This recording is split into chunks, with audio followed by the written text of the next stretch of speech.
여기는 거제도에서 가장 큰 사찰입니다. 일주문이 없었다면 절인지 카페인지 잠시 헷갈릴 만큼 아름답게 꾸며진 곳으로 임진왜란 당시에는 이순신 장군까지 머물다 간 곳으로 전해지는 기도 명당입니다. 올해 반드시 이루고 싶은 한 가지가 있다면 거제도 신광사 영상을 보면서 그 소원을 조용히 떠올려 보시기 바랍니다. 시작하기에 앞서 구독과 좋아요 부탁드립니다.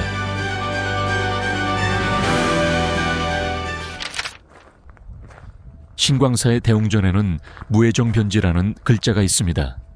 무해는 마음에 걸리는 것 없이 살아가는 사람을 뜻하고, 정변지는 세상의 이치를 바르게 깨달은 사람, 부처님을 가리키는 말로써 사람들이 마음속의 집착과 걱정을 조금 내려놓고 지혜와 자비로 세상을 살아가기를 바라며, 너무 애쓰지 말고 조금은 마음을 내려놓고 살아도 괜찮다는 조용한 위로처럼 느껴지기도 합니다. 신광사 대웅전의 부처님은 조금 특별한 모습을 하고 있습니다. 대부분의 부처님은 금빛으로 빛나는 경우가 많은데 금색이 아닌 나무 그대로의 색을 하고 있습니다. 시간이 지나 금칠을 해야 할 시기를 놓치게 되었고, 그대로 두다 보니 오히려 이 모습이 신광사만의 특징이 되었는데, 처음 볼 때는 조금 낯설게 느껴질 수도 있지만 가만히 바라보고 있으면 화려함보다 담백한 나무의 모습 속에서 부처님의 기운이 더 고스란히 전해지는 것 같습니다.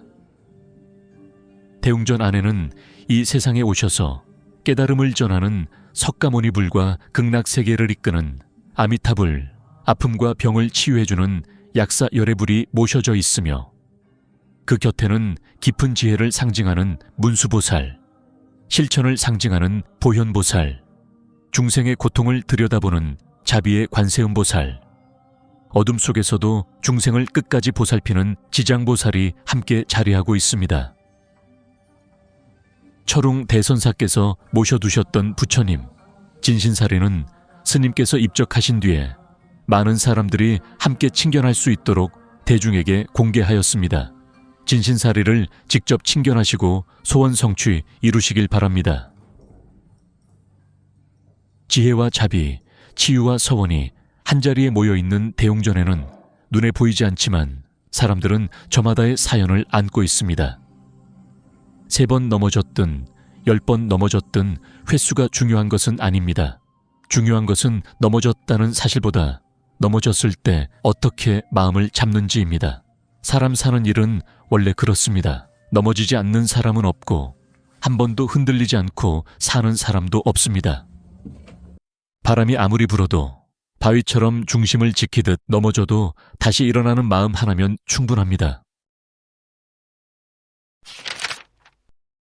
대웅전 뒤편으로 돌아보면 정각 없이 자리 잡은 나은전이 있습니다. 부처님의 제자 아라한을 모신 곳으로 가운데에는 석가모니불을, 좌우에는 미륵보살과 제와갈라보살을 함께 모셨으며 나은상들이 줄지어 자리하고 있습니다. 아라한은 중생에게 복덕을 주고 소원을 성취하도록 돕는 특별한 능력이 있습니다.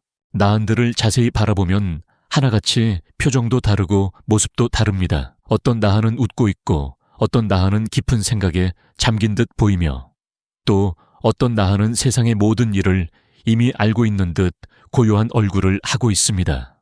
많은 나한들 중에서 자신의 마음이나 얼굴을 닮은 나한을 찾게 되면 소원이 이루어진다고 하니 수많은 나한들 사이를 천천히 둘러보며 소원을 빌어보세요. 나한전 뒤로 돌계단을 하나씩 올라가다 보면 발걸음이 느려집니다. 살다 보면 아직 오지 않은 일을 미리 걱정하며 마음이 앞서가기도 하고, 이미 지나간 일에 붙들려 발걸음이 무거워질 때도 있지만 우리가 붙잡고 있는 걱정의 대부분은 지금 당장 할 수 있는 일이 아닐 때가 많습니다. 그래서 너무 멀리 보지 않아도 됩니다. 지금 내 앞에 놓인 이 한 걸음이면 충분합니다.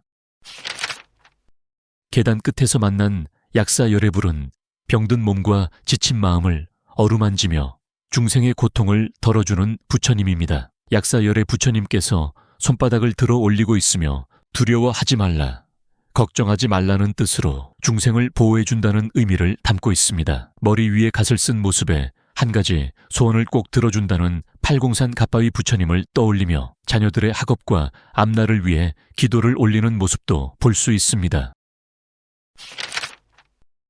극락전은 극락세계의 주인 아미타불을 모신 정악으로 아미타불은 모든 중생을 고통이 없는 극락세계로 인도하는 부처님입니다.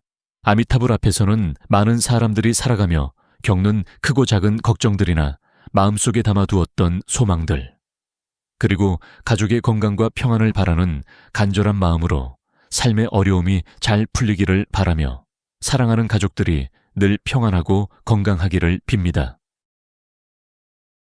조선시대 이순신 장군의 난중일기에는 임진왜란 당시 이순신 장군이 머물렀던 사찰로 전해집니다. 당시의 이름은 각호사였으며 사찰 앞바다인 견내량에 거북선을 정박한 뒤 이곳에서 하룻밤을 보내며 나라의 운명이 위태로웠던 그 시절에 이순신 장군은 산사에 잠시 몸을 의지하며 끝이 보이지 않는 전쟁 속에서 깊은 밤을 보냈을지도 모릅니다.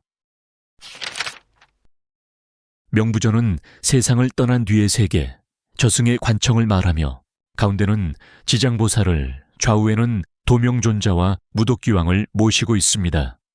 지장보살은 지옥에서 고통받는 중생들까지도 끝까지 구제하는 보살이며, 도명존자는 지장보살을 가까이에서 모시며 중생을 인도하는 제자이고, 무독기왕은 지옥 세계의 중생들을 다스리던 존재였지만 지장보살의 가르침으로 지옥에서 고통받는 중생들을 보호하고 돕는 역할을 하고 있습니다. 착하게 사는 것과 선행을 베푸는 것은 다른 일입니다. 착하게 사는 것은 나를 위해 하는 것이고, 선행을 베푸는 것은 누군가에게 손을 내미는 일입니다. 우리는 착하게 사는 것에 머무르지 않고 작은 선행 하나라도 실천하면서 살아가며 누군가에게 건네는 작은 배려와 마음이 언젠가는 다시 우리 삶을 밝히는 좋은 인연이 되어줍니다.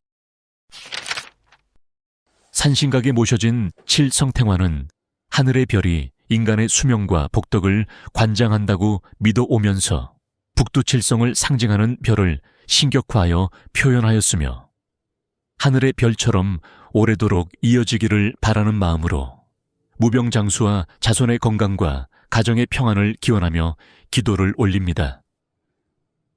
산신은 우리나라 민간신앙에서 산을 지키는 수호신으로, 우리 조상들은 산을 단순한 자연이 아니라 삶을 품어주는 터전이며 모든 생명을 보살피는 존재로 여기고, 민간신앙과 불교가 함께 어우러진 신앙의 모습입니다.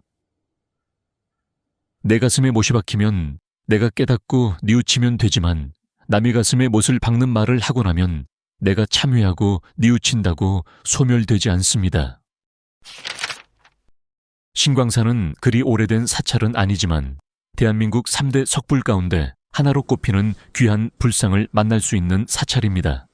1930년대 절골마을이라 불리던 이곳에서 논에서 괭이질을 하던 농부가 땅속에 파묻힌 석불을 발견하여 사당을 짓고 정성껏 모시다가 석굴암에서 벼감사라는 이름을 거치고 1980년대 후반에는 경주 석굴암처럼 인공석굴을 조성하여 오늘날의 신광사는 대한불교 조계종 동화사의 말사로 현재에 이르고 있습니다.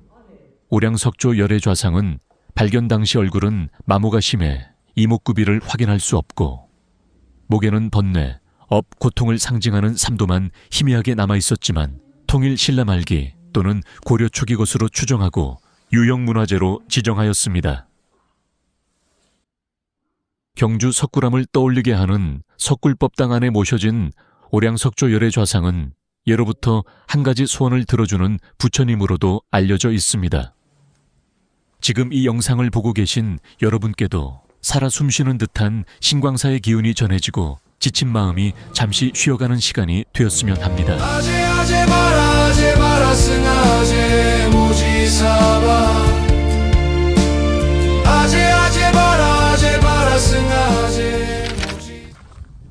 대웅전 왼편, 바다와 물을 다스리는 용왕을 모신 용왕각에서는 안전한 조업과 사업 번창을 기원하며 24시간 연등이 밝게 켜져 있습니다. 어업이나 사업에 종사하시는 분들이라면 신광사 용왕각에서 마음을 담은 기도를 꼭 올려보세요. 용광각에서 올린 간절한 기도가 좋은 기운이 되어 우리의 삶의 복으로 이어지기를 바랍니다.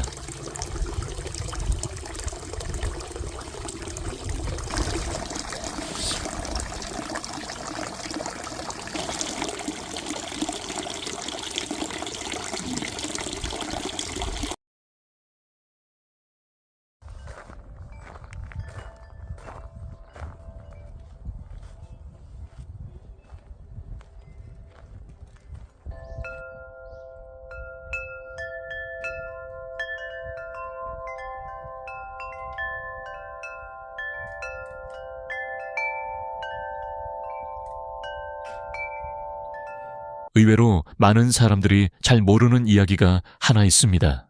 그리고 이 이야기는 절대로 가볍게 넘겨서는 안 되는 이야기이기도 합니다. 우리가 평소에 아무렇지 않게 입 밖으로 내는 말, 사실 그 말에는 생각보다 큰 힘이 담겨 있다는 것입니다. 입 밖으로 나온 말은 그저 공기 속으로 사라지는 것이 아니라 그 말이 결국 나의 마음이 되고 나의 업이 되고 결국 나의 삶을 만들어 가기 때문입니다. 한번 내뱉은 말은 다시 담을 수도 없고 누군가의 마음에 남은 말은 쉽게 사라지지도 않습니다. 그런데 이 이야기는 우리가 너무도 익숙하게 부르는 한 이름과도 깊이 연결되어 있습니다.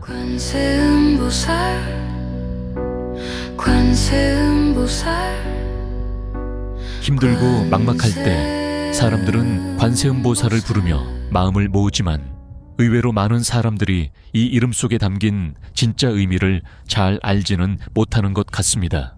그저 소원을 빌 때 부르는 이름이나 어려울 때 찾는 보살님 정도로만 알고 있는 경우가 많지만 관세음이라는 이름에는 말과 소리 그리고 사람의 마음과 깊이 연결된 뜻이 담겨 있습니다. 관은 가만히 바라본다는 뜻이고 세음은 세상의 소리를 뜻합니다. 즉 관세음보살은 세상의 수많은 소리를 듣고 중생의 괴로움과 간절한 마음을 살피며 사람이 내뱉는 말이나 사람이 흘리는 한숨 그리고 누군가의 간절한 기도까지도 듣고 보살펴 주십니다.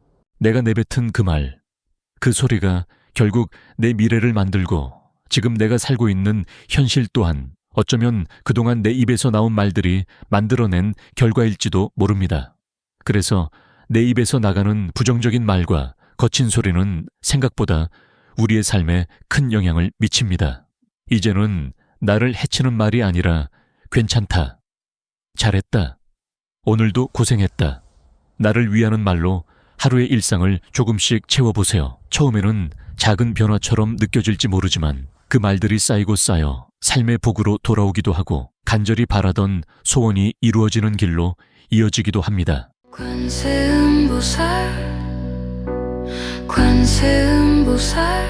신광세소는 거제 앞바다가 한눈에 내려다 보이는 카페 같은 마당이 있어서 풍경을 바라보며 잠시 쉬어가기에도 좋고 이제 곧 피어나는 겹벚꽃까지 더해지면 많은 사람들이 찾게 될 것 같습니다.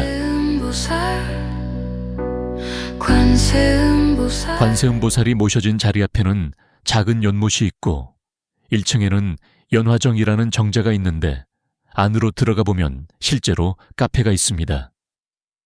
잠시 앉아 차 한잔 하면서 마음을 내려놓고 조용히 혼자만의 시간을 보내기에도 좋은 공간입니다.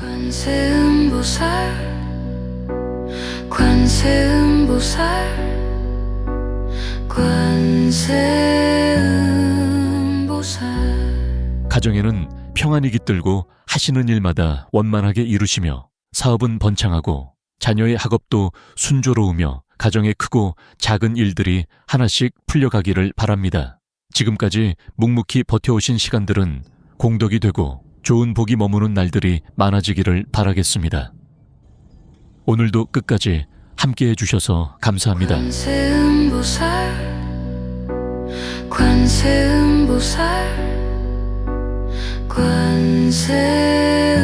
관세음보살